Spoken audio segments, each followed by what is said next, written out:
अशी गोबीची भाजी तुम्ही कधीच खाल्ली नसेल. व्हिडिओ शेवटपर्यंत बघा. एक सिक्रेट मसाला मी तुम्हाला सांगणार आहे.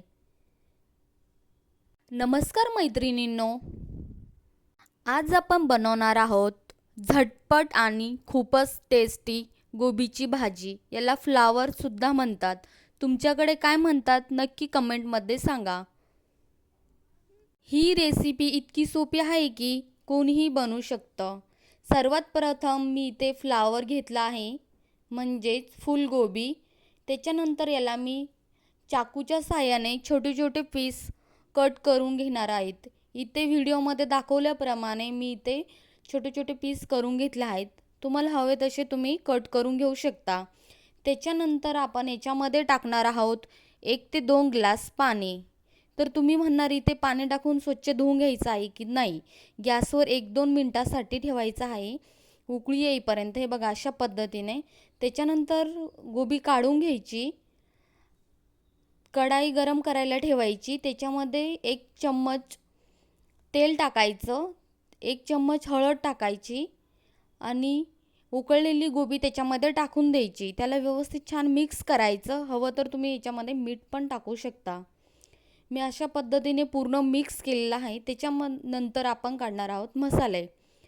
इथे बघा धने पावडर, एव्हरेस्टचं लाल तिखट, घरगुती मिरची पावडर आणि सिक्रेट मसाला सांगायचं म्हटलं तर हा आहे गरम मसाला.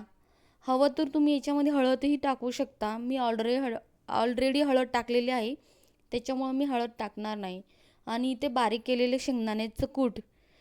त्याच्यानंतर 10 ते 12 लसूण पाकळ्या घ्यायच्या आहेत आणि त्याची छान मस्त पेस्ट करून घ्यायची आहे बारीक. आलं घालायचं नाही. तुमच्याकडे शेंगदाण्याच्या कुटाला काय म्हणतात नक्की कमेंटमध्ये सांगा. आपण अशा पद्धतीने पूर्ण काढून घेतला आहे. त्याच्यानंतर कढाई गरम करायला ठेवायची. ही रेसिपी खूपच इझी आहे. याच्यामध्ये 1 ते 2 चम्मच तेल टाकायचं आहे. कढाई छान गरम होऊ द्यायची. फोडणी छान बसले की भाजीला टेस्ट छान येते. तेल छान गरम होऊ द्यायचं. त्याच्यानंतर आपण लसूण पेस्ट टाकायची त्याच्यामध्ये. आता इथे छान स्मेल येईपर्यंत लसूण छान तेलामध्ये परतून घ्या. ते बघा मी स्टीलची कढाई यूज केली, त्यामुळे लगेच फास्ट गरम होतं तेल. छान स्मेल यायला लागला की त्याच्यात आपण काढलेले मसाले, लाल तिखट, गरम मसाला, धने पावडर हे त्याच्यामध्ये पूर्ण टाकून द्यायचं. व्यवस्थित छान मिक्स करायचं. त्याच्यानंतर काढलेलं आपण शेंगदाण्याचं कूट 1 मिनिटासाठी तेलामध्ये परतवत राहायचं. छान मस्त मिक्स करून घेतलं की त्याच्यानंतर मेन हिरो म्हणजे गोबी. व्यवस्थित छान मिक्स झालं की त्याच्यामध्ये टाकायची गोबी. गोबी टाकल्यानंतर छान मिक्स करा. मी इथे रस्सा थोडासा ठेवणार आहे, त्यामुळे मी बारीक कूट यूज केला आहे.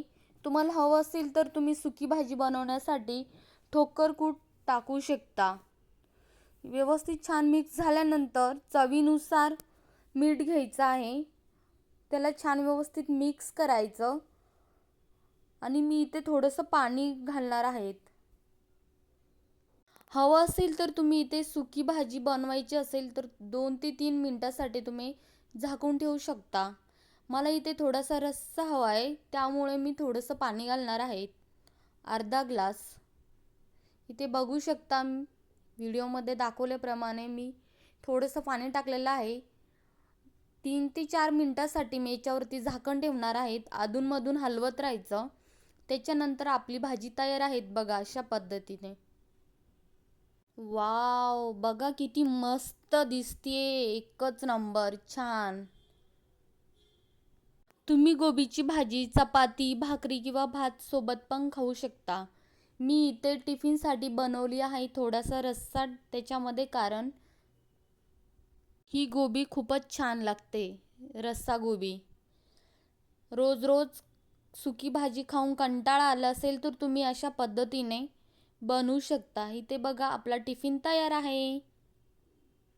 तुम्हाला ही रेसिपी आवडली असेल तर लाईक करा आणि अजून अशा रेसिपीसाठी चॅनलला सबस्क्राईब करा. इथे बघा मी टिफिनमध्ये लोणचं पण दिलं आहे. टिफिन रेडी आहे. कमेंट करा तुम्हाला पुढची रेसिपी कोणती बघायची आहे.